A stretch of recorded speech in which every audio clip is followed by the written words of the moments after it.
پاکستان میں جامعہ حقانیہ کوڑا خٹک پر خودکش حملے کے بعد ملک میں ایک بار پھر اس بات پر بحث ہو رہی ہے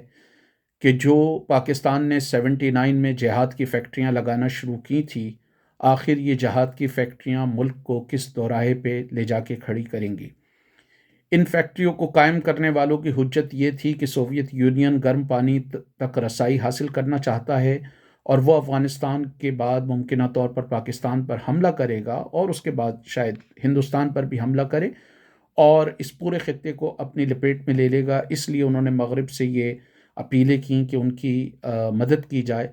اور اس دوران سعودی عرب، امریکہ اور دوسرے مغربی ممالک نے پاکستان کی مدد کی۔ سوویت یونین کو ہرانے کے لیے پاکستان میں نام نہاد جہاد کا نام لیا گیا۔ اسفندیار ولی کے مطابق بڑے پیمانے پر یہاں پر مدارس کھولے گئے۔ کئی ناقدین کے مطابق اس وقت ولی خان نے پاکستان کو متنبع کیا تھا کہ پڑوسی کے گھر میں آگ لگانے سے یہ مت سمجھا جائے کہ ہمارا گھر محفوظ رہے گا، اور شاید ان کے یہ پروفیٹک ورڈز جو ہیں وہ پاکستان کو بعد میں بالکل ایک ڈراؤنے خواب کی طرح آئے، جب 2002 کے بعد پاکستان میں تحریک طالبان پاکستان، کالعدم تحریک طالبان پاکستان جیسے کئی ممالک دہشت گرد گروپوں کی فہرست میں شامل کرتے ہیں، اس نے سر اٹھایا اور پاکستانی میڈیا کے مطابق تقریباً 30,000 سے زائد لوگ اس میں ہلاک ہوئے، جبکہ 100 ارب ڈالر سے زیادہ کا جو ہے وہ انفراسٹرکچر بھی تباہ ہوا۔ پاکستان میں جو لبرل سرکلز ہیں ان کا یہ کہنا ہے کہ پاکستان نے جو آگ افغانستان میں لگائی تھی، جو کردار افغانستان کی تباہی میں پاکستان نے ادا کیا تھا، آج اس کو اس کا خمیازہ بھگتنا پڑ رہا ہے، اور مولانا سمیع الحق سمیت کئی مولویوں نے ان کے مطابق بہت مال بنایا۔ یہ عجیب بات ہے کہ افغانستان کے جہاد میں جتنے لوگ ملوث تھے آج وہ ارب پتی ہیں، چاہے وہ مرد مجاہد حمید گل صاحب ہوں، مرد مجاہد جنرل ضیاء الحق صاحب ہوں، آج ان کی اولاد اربوں میں اور کھربوں میں کھیل رہی ہے کچھ ناقدین کے مطابق۔ اسی طرح ISI کے سابق چیف اختر عبد الرحمان صاحب پر بھی یہ تنقید کی جاتی ہے کہ ان کے بیٹے بھی آج ارب پتی ہیں، لیکن جو اس سے جو معاشرے پر منفی نتائج سامنے آئے وہ ہم سب کے سامنے ہے۔ ملک میں کلاشنکوف کلچر آیا، ڈرگز آیا، تحریک طالبان پاکستان جیسے دنیا کے بہت سارے ممالک دہشت گرد سمجھتے ہیں، پاکستان میں بھی وہ ایک دہشت گرد گروپ سمجھا جاتا ہے۔ اس نے ملک کے طول و عرض پر حملے کیے اور ملک کو نہ صرف یہ کہ مذہبی بنیادوں پہ تقسیم کیا، بلکہ ملک میں فرقہ وارانہ تقسیم بھی ہوئی۔ ہم نے جن افغان طالبان کو سپورٹ کیا، انہوں نے 90 کی دہائی میں پاکستان کے خطرناک ترین جو فرقہ وارانہ دہشت گرد تھے ان کو پناہ دی۔ ملک میں ایران اور سعودی عرب کے درمیان ایک خاموش جنگ شروع ہو گئی، اور دونوں حکومتوں نے جو ہے وہ مختلف متحرک گروپوں کو سپورٹ کرنا شروع کیا، جنہوں نے بڑے پیمانے پہ ڈاکٹرز، انجینئرز، دانشور اور اہل علم کو مارا۔ یہ قتل دونوں طرف سے ہوا، اور 90 کی دہائی میں خصوصاً اس قتل و غارت گری کا شکار بہت سارے بے گناہ لوگ ہوئے۔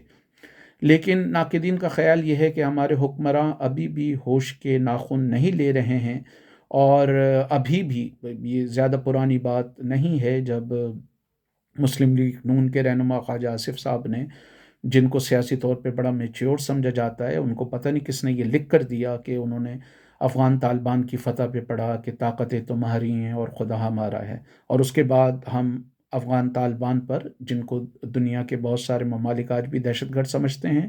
جنہوں نے خواتین پر بہت ساری پابندیاں لگائیں، جنہوں نے افغانستان میں رہنے والی اقلیتوں پہ بہت ساری پابندی لگائیں، انسانی حقوق کی سنگین خلاف ورزی میں جن کے بارے میں خیال کیا جاتا ہے کہ وہ ملوث ہیں، اور اس کے علاوہ انہوں نے وہاں پہ کوئی بھی ڈیموکریٹک فریڈمز نہیں دی۔ ان کے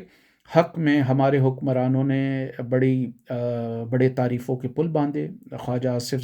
جیسے زیرک سیاستدان نے یہ کہا کہ طاقتیں تمہاری ہیں اور خدا ہمارا ہے، اور اس کے بعد اب ہمیں پتہ چلا کہ جی یہی افغان طالبان جو ہے وہ TTP کے دہشت گردوں کو پناہ دے رہے ہیں، اور افغانستان کی سرزمین پاکستان کے خلاف استعمال ہو رہی ہے۔ کسی سیاسی مبلغ نے ایک دفعہ کہا تھا کہ اگر بندوق ایک دفعہ فیصلہ کوئی کرتی ہے تو پھر ہر دفعہ ہی بندوق فیصلہ کرتی ہے۔ پاکستان اور افغانستان کی عسکریت پسندی کے تناظر میں یہی بات کہی جا سکتی ہے کہ پاکستان نے کے حکمرانوں نے، پاکستانی عوام نے نہیں، پاکستان کے حکمرانوں نے جن کے مخصوص مفادات تھے، انہوں نے افغانستان میں ایک ایسے گروپ کو مسلط کیا جو گن کی بلبوتے پہ، طاقت کے بلبوتے پہ اقتدار پہ قبضہ کرنا چاہتا ہے۔ اس کی وجہ سے پاکستان میں بھی ایسے گروپ پیدا ہوئے جنہوں نے پاکستان کی حکومت کو بھی طاقت کے ذریعے ختم کرنے کی کوشش کی، گو کہ اس میں وہ ابھی تک کامیاب نہیں ہوئے ہیں، تاہم انہوں نے ملک کے کئی علاقوں کو خاک و خون میں نہلایا۔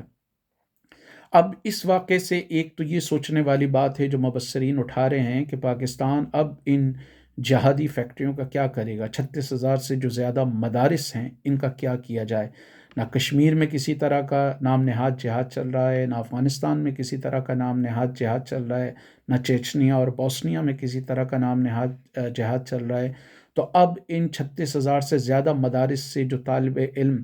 ہر سال نکل رہے ہیں، ایک اندازے کے مطابق 25 لاکھ سے زائد طالب علم ان 36,000 سے زائد مدارس میں پڑھتے ہیں، ان کا کیا کیا جائے؟ ان میں سے ایک بڑی تعداد ایسی ہے جو بمشکل 2 یا 3 کلاسیں یا 4 کلاسیں پڑھتے ہیں، ان کے پاس کسی طرح کا کوئی ہنر نہیں ہے۔ ملک میں یہ صورتحال ہے کہ لاکھوں کی تعداد میں جو گریجویٹس یونیورسٹی سے نکل رہے ہیں، آئی ٹی گریجویٹ، بایولوجی کے گریجویٹ، میتھمیٹکس کے گریجویٹ، ڈاکٹرز، نرسز، ان کو روزگار نہیں مل رہا۔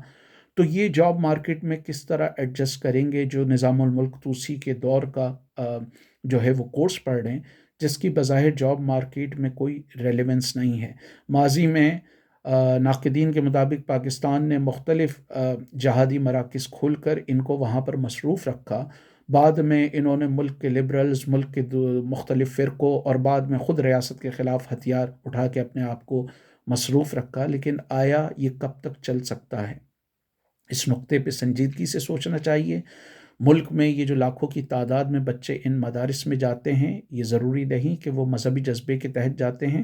بلکہ حمزہ الویس سمیت کئی دانشور یہ سمجھتے تھے کہ بنیادی طور پر یہ غربت ہے جو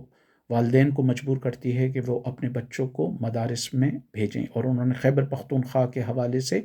ایک اسٹڈی کا بھی حوالہ دیا جس میں یہ بتایا گیا کہ خیبر پختونخوا میں جب ایوب خان کے دور میں ٹریکٹرائزیشن کی پالیسی آئی، زراعت کو جدید بنایا گیا، تو پہلے ایک فیملی آن ایوریج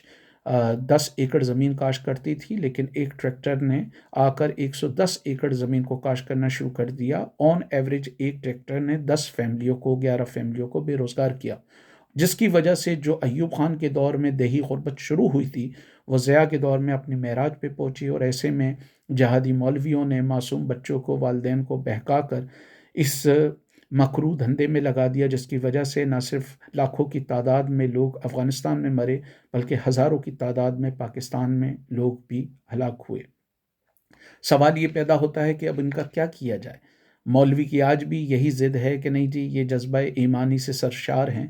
اس کا ایک یہ ہے کہ غریب والدین جن کے 9، 10 یا 11 بچے ہوتے ہیں، وہ ان کی کفالت نہیں کر پاتے تو وہ ان کو مدارس میں ڈال دیتے ہیں۔ کل یہ مدارس اگر مفت رہائش فراہم کرنا بند کر دیں، کل یہ مدارس مفت کھانا دینا بند کر دیں، تو پھر یہ بات بالکل آشکار ہو جائے گی کہ کتنے بچے یہاں پر ٹکتے ہیں۔ اور بدقسمتی سے یہ ہے کہ یہ مجبور اور مظلوم بچے جو غریب گھرانوں سے تعلق رکھتے ہیں، ان کا بری طرح جنسی استحصال بھی ہوتا ہے۔ ہر سال سینکڑوں کی تعداد میں ایسے واقعات ہوتے ہیں جس میں ان مدارس کے مدرس اور دوسرے لوگ ناقدین کے مطابق اس طرح کی غلط اور قبیح فعل میں جو ہے وہ انوالو ہوتے ہیں، ملوث ہوتے ہیں، لیکن ان کے خلاف کوئی خاطر خواہ ایکشن نہیں لیا جاتا۔ یہاں تک کہ ایک بڑی مذہبی جماعت کے پنجاب کے بہت اہم رہنما کو آن کیمرہ پکڑا گیا اور ان پر بھی یہ الزام لگایا گیا کہ وہ بھی جنسی استحصال میں، بچوں کے جنسی استحصال میں ملوث تھے۔ ضرورت اس امر کی ہے، بہت سارے ماہرین تعلیم کے مطابق، کہ پاکستان کے سرکاری تعلیمی اداروں کا ماحول بہتر کیا جائے، بڑی تعداد میں وہاں ٹیچرز کو رکھا جائے،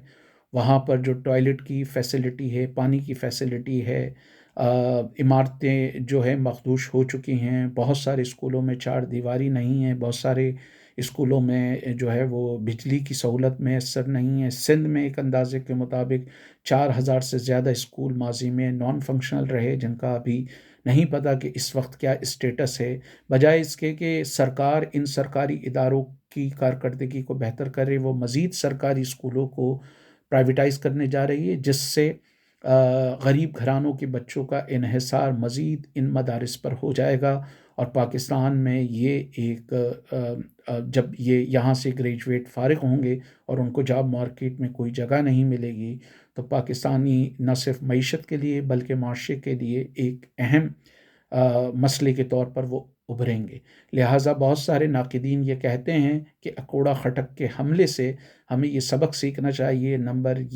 نمبر 1 کہ ہمیں نفرت کی سیاست نہیں کرنا چاہیے۔ پاکستان کو چاہیے کہ وہ افغان طالبان جن کو اپنی پاپولیرٹی یا شہرت پہ بڑا بھروسہ ہے، وہ بھی افغان عوام کے سامنے جائیں کہ جی ہم اگر اقتدار میں آئیں گے تو ہم خواتین کو برقعے میں بند کریں گے، اسکول کالجز کو بند کریں گے، لوگوں کو غیر انسانی سزائیں دیں گے، لوگوں کی سر قلم کریں گے، لوگوں کے ہاتھ کاٹیں گے، یا لوگوں کو سنسار کریں گے، یا ہم جو ہے وہ جرائم کے اسباب پر غور نہیں کریں گے، بس سزائیں دیں گے۔ اور دوسری جماعتوں کو بھی وہ عوام میں جانے دیں اور الیکشن میں حصہ لیں۔ اگر وہ سمجھتے ہیں کہ ان کی ان باتوں سے عوام سہمت ہیں، ان کی ان باتوں کو عوام پسند کرتے ہیں، تو عوام ان کو ووٹ دیں گے۔ اور افغان طالبان کو سوچنا چاہیے کہ جب ان کے گاڈ فادر، چاہے وہ مولانا فضل الرحمان صاحب ہوں، مولانا سمیع الحق ہوں، جب وہ انتخابی سیاست کر سکتے ہیں تو افغان طالبان انتخابی سیاست کیوں نہیں کر سکتے؟ اگر ہم انتہا پسندی کی تاریخ دیکھیں تو ایک دفعہ جب انتہا پسندی کا سفر شروع ہوتا ہے وہ رکتا نہیں ہے، اس میں مزید انتہا پسند آتے ہیں۔ اگر ہندوستان میں پہلے اٹل بہاری واجپئی تھے جن کو معتدل، اعتدال پسند، انتہا پسند سمجھا جاتا تھا، پھر مودی آیا جو اس سے زیادہ خطرناک ہے، اور اب جو اتر پردیش کا وزیر اعلیٰ ہے وہ مودی سے بھی زیادہ خطرناک ہے۔ اسی طرح پاکستان میں بھی پہلے جماعت اسلامی کی شکل میں جو ہے وہ افغان طالبان کا ایک نظریاتی ورژن آیا، جنہوں نے پنجاب یونیورسٹی اور دوسرے تعلیمی اداروں میں بہت سارے ناقدین کے مطابق دہشت کا ماحول قائم کیا۔ وہاں پر جو ہے وہ کو ایجوکیشن کے خلاف، جو درسی کتب تھیں ان کے خلاف، مختلف فنکشنز کے خلاف انہوں نے ایک غیر اعلانیہ طالبانی مذہبی حکومت قائم کی۔ اس کو ایک اعتدال پسند سمجھا جاتا تھا، لیکن پھر اس کی بدترین شکلیں ہمارے سامنے آئیں، چاہے وہ فرقہ وارانہ تنظیمیں ہوں، تحریک نفاذ فرقہ جعفریہ ہو، یا سپہ صحابہ ہو، یا دوسری فرقہ وارانہ تنظیمیں ہوں، یا چاہے پھر افغان طالبان اس کا نہج ہو۔ اسی طرح افغانستان میں بھی شروع میں عبدالرسول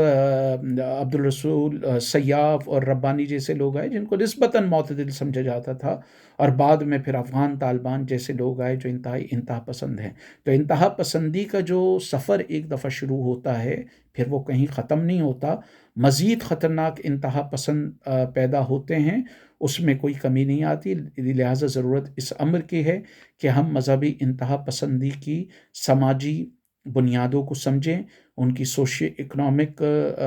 جو وجوہات ہیں ان کو سمجھیں، اور اس کے لیے بھرپور کردار ادا کریں۔ اور اگر ملک میں 2-3 لاکھ ایسے جدید اسکول کھل جائیں جہاں mathematics, physics, chemistry, computer science اور دوسرے سبجیکٹ پڑھائے جاتے ہوں، اور وہاں بچوں کو رہنے کی اور کھانے پینے کی سہولیات فراہم کی جائیں مفت، تو یقیناً مدرسے کے اس فینومینن سے نپٹا جائے گا، ورنہ آنے والے وقتوں میں یہ پاکستان کے لیے مزید تباہی اور بربادی کا سندیسہ لے کر آئے گا۔